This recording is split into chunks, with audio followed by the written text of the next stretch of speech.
Egunon, gaur Jesuitak Newsen hainbat albiste dakarkizu.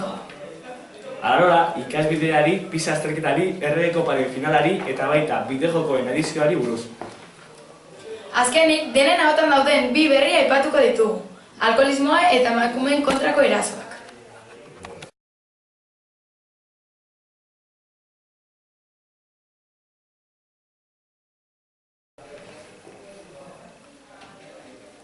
Hasteko, Maiarak eta Luziak PISA azterketari buruz hitz egingo digute.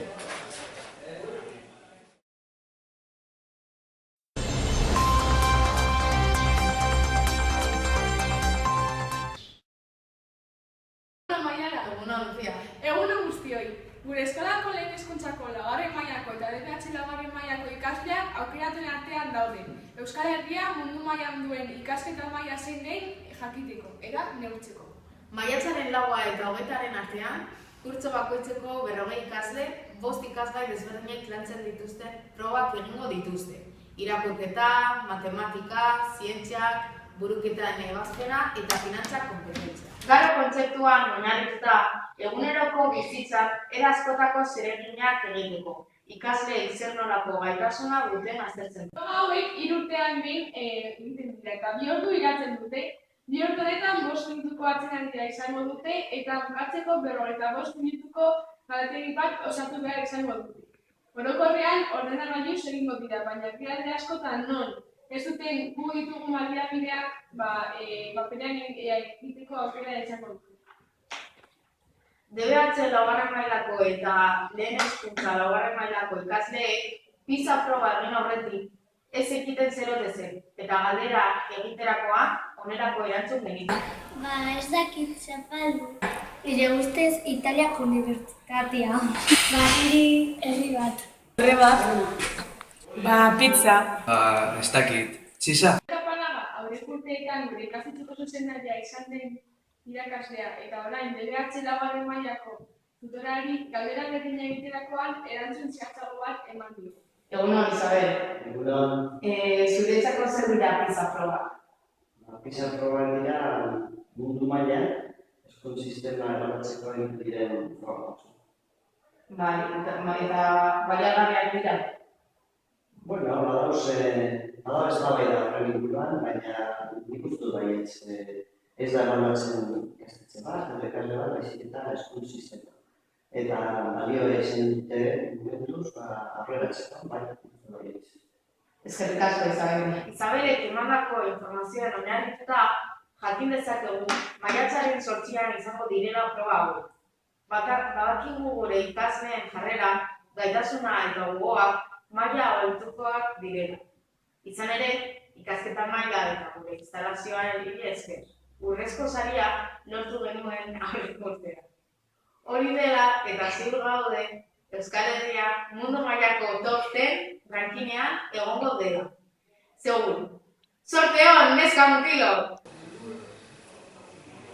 Oraingo honetan, alkoholismoaren gaia jorratuko du, Carlosen eskutik.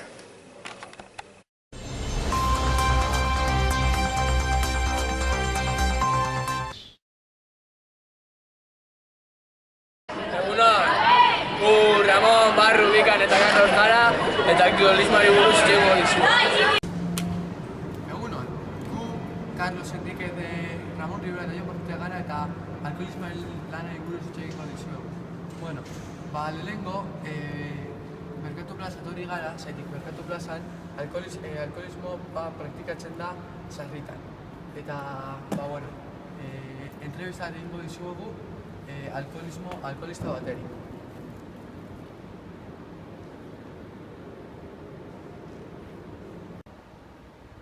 Orain, alkoholismoa praktikatu duen 30 urteko pertsona batek bilatu gara. Ramon Rivera ditzen da eta arazo larrietan egon da. Apa, Ramon? Zer moduz? Ondo. Ondo? Hasieran, galdera bat egingo dizut, zelan notatu duzu 20 urtetan alkoholismoa praktikatu duzula, zure gorputzean? Ez dakit, txikitatik alkoholismoa edo alkohola probatu nuen eta orain notatzen dut alkohola mina egin dira da bizitzen. Eta zeus egin duzu arazo hori eragozteko edo... Bai, reunio batzuetara joan nintzen. Eta zeuzertarako balio zizun? Ba ez. Ez, egia esan. Bueno, espero dut ondo jarraitza eta... Bueno, eskerrik asko etortxagaitik eta agur. Agur. Venga. Aurten Bartzelonan pasatu ditugu ikasbiderako egunak. Egunen berri emateko, Igorrek eta Iskanderrek hurrengo elkarrizketak prestatu dizkigute.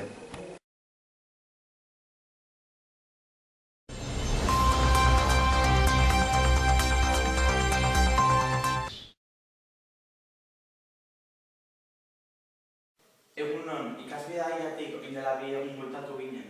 Eta gaude prest entzuteko iritzi desberdinak eta gure taldea sakabandu da eskolatik elkarrizketa desberdinak egiteko pertsona desberdinei. Bai, hala da.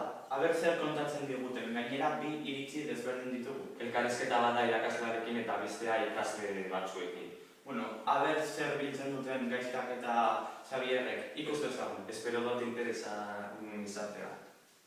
Landereatiko ikasleen nola zuten dirua. Bai, bat ekintza antolosa izan horretarako.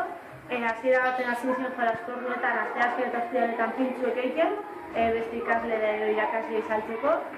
Gero rija batzuen bidez diru nahikotxo lortu zuten, eta gero abenduen amaieran, Santo Tomase azokan hainbat protestaldu zabizen. Eta ordutegiko batek egiten ziren edo dena zegoen improvisatuta?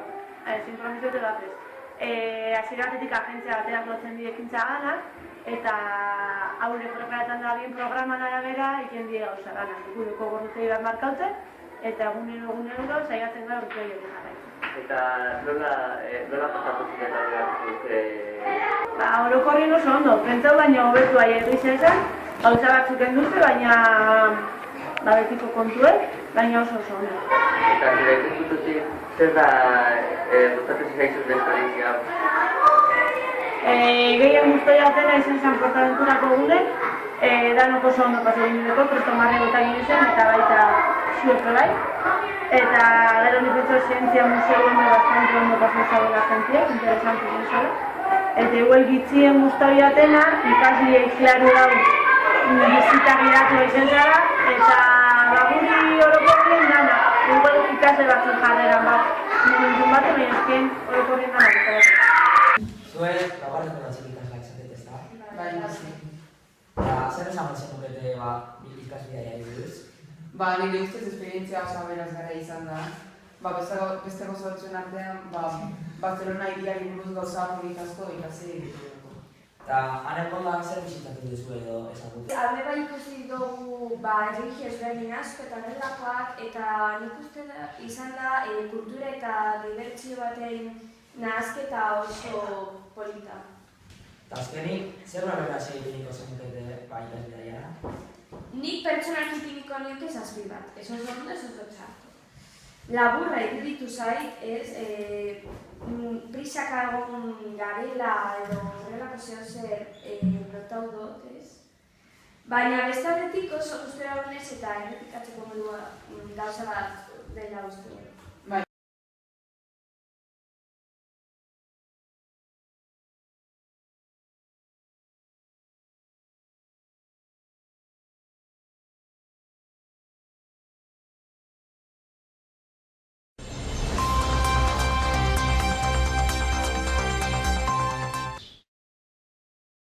Guk audioko ikaskidea gara eta gure ekipoan gaude Ander Larrinaga, Ibon Lizarralde, Xavier Bake eta Eneko Diez eta Marko. Itxingo du jukuen adikzioari buruz. Datuak izaten dute 180 egunero jolasten dutela.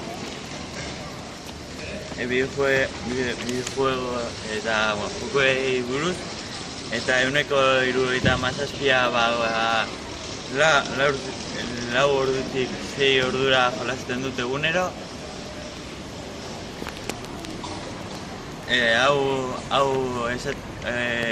Estudioak izaten dute neskak eta mutilak jolasten dutela, 14 urtetik aurrera.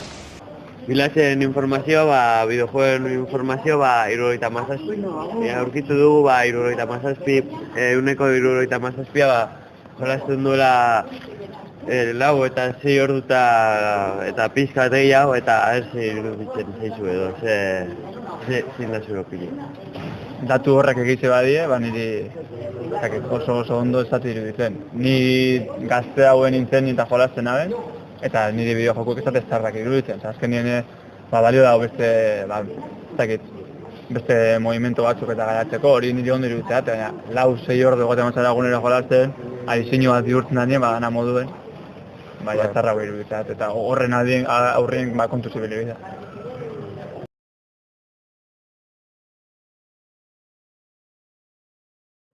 Mi nombre es Germán Hernández y soy estudiante en la Universidad Politécnica de Valencia de modelado 3D y animación, dos partes bastante importantes a la hora de un videojuego.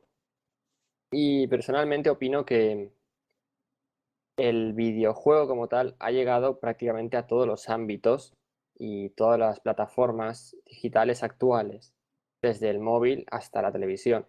Lo que digo es que hasta el que se declara no jugador forma parte de la comunidad de videojuegos. Es presente en un mercado que cada vez es más amplio y llega a más personas. Un mercado en alza y un mercado que poco a poco y con la realidad aumentada va a formar una presencia prácticamente 24 horas del día en nuestra vida.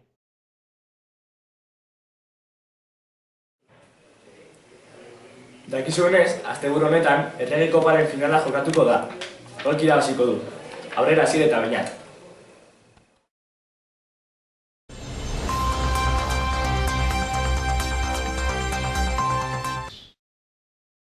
Kaixo, gu Beñat eta Asier gara eta gaur kopari buruz hitz egingo dizuegu eta datu berri batzuk emango dizkizuegu, segurenik ez zenekitena. Kopako txapelketa ametxar dago eta gure bihotzeko taldea Atletik Bartzelonaren arka. Zai honetan bideo batzuekin hasiko gara Atletik eta Barçaren arteko azkenengo finaletan. Gure lagunok Anton Arietari elkarrizketa bat egingo diote eta gauza interesgarriak esango dizkigu. Finala aurten Bartzelonan izango da, Camp Nou zelaian. Eta han jolazta erabaki da Real Madridek ez zuelako nahi bere zelaia utzi Bartzelonak bere aurkari gehiena ez irabazteko kopa bat antzu. Finala maiatzaren 30ean izango da eta Velasco Carballok zuzenduko du. Orain jenera bilatzera noa, biharko partidari buruz galderak egiteko. Vale?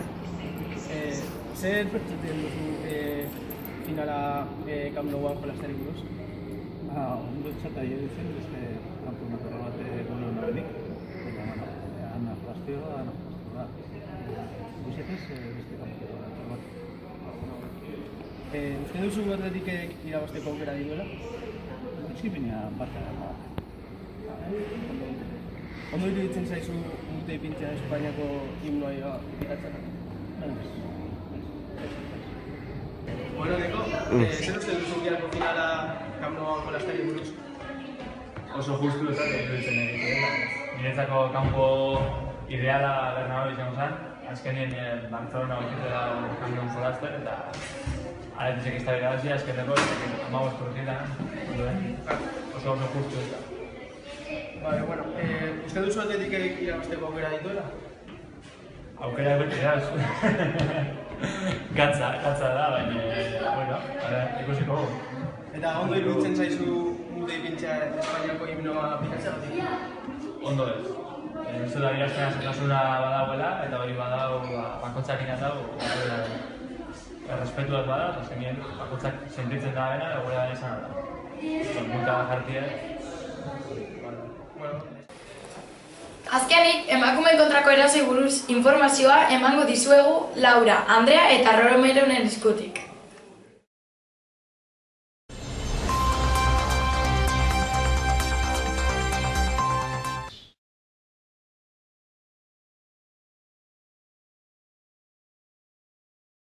Gaur egun Espainia osoan hainbat bortxaketa egon dira, eta horietako asko hemen gure inguruan gertatzen dira, esate baterako Durangon, hementxe bertan. Horregatik, Durangaldeko gizon emakumeak egin dute manifestazio bat, emakumeenako indarkeriaren kontra. 110 bat lagunel Durangoko kaleak zeharkatu dituzte emakumeenganako indarkeriaren kontra. Autodefentsa feministaren alde egin dute eta borroka jarraitzeko beharra azpimarratu dute. Eta gaur hona etorri gara emakumeen bortxaketaren kontrako Durangoko Pitondoko etxera. Zoritxarrez ezin dugu grabatu, zeren eta jende asko egon da eta arazo pertsonal batzuk izan dituzte, eta grabatu. Preste hongo zinateke galderi batzuei buruz erantzuteko? Bueno, basiko gara. Lehenengo galdera da, zer uste duzu Pirondotxeak egiten duen lanari buruz? Lana oso interesanti dutzate, azkenien erasotuek izan dizan emakumeak laguntzeko dandana oso interesanti dutzate, eta malez gaur egunien gero eta eraso gehiago egoten dira, gizoneken jako erasoek, eta emakume horrek, eta gizarte orokorrien laguntzeko. Azken pinera oso. Bai, oso interesanti dutzate. Behar askoek, bai. Eta joango zinateke manifestazio batera? Bai, joan izan dut, bai. Azken niren hori ez da bakarren emakumeen arazo bat. Gizonak bai hor parte hartu dako gehizan. Zemot nahi bakarrik emakumeen arazoa da eta ez da. Eskerrik asko. Hau izan da dena, eskerrik asko zuen arretagatik eta hurrengoan ikusiko dugu elkar. Zintzoak izan eta azte euro hona pasa. Eskerrik asko, Xabi. Eskerrik asko.